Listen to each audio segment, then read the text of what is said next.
Greater Warangal 3వ division Arepalli SSR కాలనీలో సమస్యలు విలయతాండం చేస్తున్న పట్టించుకునే నాదుడే లేదని స్థానిక కాలనీ వాసులు ఆవేదన వ్యక్తం చేస్తున్నారు. ప్రధానంగా ఇక్కడి ప్రజలు దహార్తి తీర్చేందుకు కనీసం మిషన్ భగీరథ పైప్ లైన్ కూడా లేదంటే పరిస్థితి ఎంత దారుణంగా ఉందో అర్థమవుతోంది. ఫ్లోరైడ్ నీటితో బాధపడుతున్నామని ఎన్నోసార్లు అధికారులకు నాయకులకు వినతి పత్రాన్ని అందజేసినా ఫలితం లేకుండా పోయిందని కాలనీ వాసులు తెలియజేశారు. కాలనీ అధ్యక్షుడు జంగా కొమరయ్య మాట్లాడుతూ ఒక్క చుక్క మున్సిపల్ నీటిని వాడుకున్నా మేము నీటి పన్ను చెల్లిస్తామని ఇదెక్కడి న్యాయమని ప్రశ్నిస్తున్నారు. ఈ కాలనీకి చెత్త సేకరణ కోసం వాహనం కూడా రాదని, శానిటేషన్ సిబ్బంది కూడా దోమల మందు పిచికారి ఫాగింగ్ కూడా చేయరని అధ్యక్షులు తెలియజేశారు. నడిచేందుకు రోడ్లు కూడా లేవని, దాంతో వర్షాకాలంలో ఎన్నో ఇబ్బందులు పడుతున్నామని కాలనీ కార్యదర్శి రాజయ్య తెలిపారు. వర్షాకాలంలో సీజనల్ వ్యాధుల పట్ల కనీస జాగ్రత్తలు కూడా మున్సిపల్ వారు తీసుకోవడం లేదని వాపోతున్నారు. ఓట్ల కోసం మాత్రం ఎంతో మంది నాయకులు ఇక్కడికి వచ్చి వాగ్దానం చేస్తారని, అందులో కనీసం ఒక్క పని కూడా ప్రారంభించలేదని ఆవేదన వ్యక్తం చేశారు.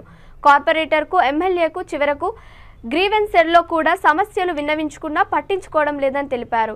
ఇప్పటికైనా అధికారులు, స్థానిక నాయకులు మా గోడు పట్టించుకొని మా కాలనీ వాసులు ఇబ్బందులు లేకుండా చూడాలని అన్నారు. ఈ కార్యక్రమంలో కాలనీ వాసులు తదితరులు పాల్గొన్నారు.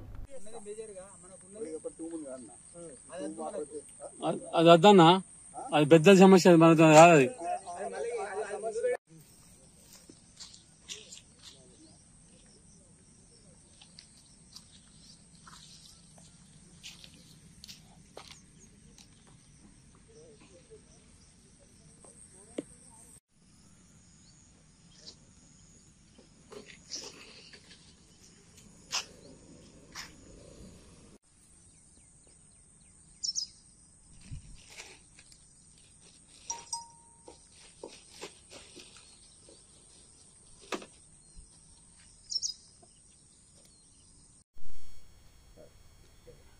మేము గత 5 సంవత్సరాలుగా relief hospital road SRR colony యందు నివసిస్తున్నాము. ఇక్కడ మొత్తం తుమ్మ చెట్లు, మరొకటి నల్ల కనెక్షన్స్ ఎవరికి లేవు. ఇక్కడ బోర్ వాటర్ హార్డ్ వాటర్గా ఉంటుంది, ఫ్లోరైడ్ వాటర్ కంప్లీట్. మా ఇంట్లో కూడా అన్ని తెల్లగా పేలుతున్నాయి, కంప్లీట్ అంత హార్డ్ వాటర్ ఉన్నది ఇక్కడ. గత 2 సంవత్సరాలు 3 సంవత్సరాల నుంచి మేము గవర్నమెంట్ వినతి పత్రాలు ఇస్తూనే ఉన్నాము, ఎవరు స్పందించడం లేదు. మాకు ఫస్ట్ తక్షణం అత్యవసరంగా మాకు మంచినీటి సౌకర్యం ఏర్పాటు చేయాలి. 35 గృహాలు ఉన్నాయి ఇక్కడ, మళ్ళా రెంట్కుండే వాళ్ళు అంతా కలిపి ఒక 70 కుటుంబాలు నివసిస్తున్నాయి. అందరూ ఈ నీటితో ఇబ్బంది పడుతున్నారు. మరొకటి ఏంటంటే ఈ సీసీ రోడ్లు కూడా లేవు, నడిచిపోవడం కూడా చాలా ఇబ్బందిగా ఉన్నది. దీన్ని తక్షణమే మీ ద్వారా ప్రభుత్వానికి మేము తెలియపరచడం కోసం మీతో మాట్లాడుతున్నాం సార్. మాది 3వ డివిజన్ ఎస్ఆర్ఆర్ కాలనీ వాసులమండి. మేము ఇక్కడ 35 ఇళ్ళ వరకు కట్టుకొని 5-6 ఏళ్ళ నుంచి నివసిస్తున్నాం. మేము ఇప్పటికీ ఇక్కడ కాలనీలో చాలా సమస్యలు పేరుకుపోయినాయి. నీళ్ళు ఎక్కడికక్కడ స్టాగ్నేట్ అయిపోయి డ్రైనేజ్ సిస్టమ్ కరెక్ట్గా లేక ఆ నీళ్ళలో నుంచి మేము నడుచుకుంటూ పోవాల్సి వస్తుంది. కాబట్టి ఆ సీసీ రోడ్లు వేసి ఆ వాటర్ సమస్యను పరిష్కరించడం ఒక మార్గం. రెండోది, మాకు డ్రింకింగ్ వాటర్ కూడా గ్రౌండ్ వాటర్ మొత్తం ఫ్లోరైడ్ వాటర్ అండి.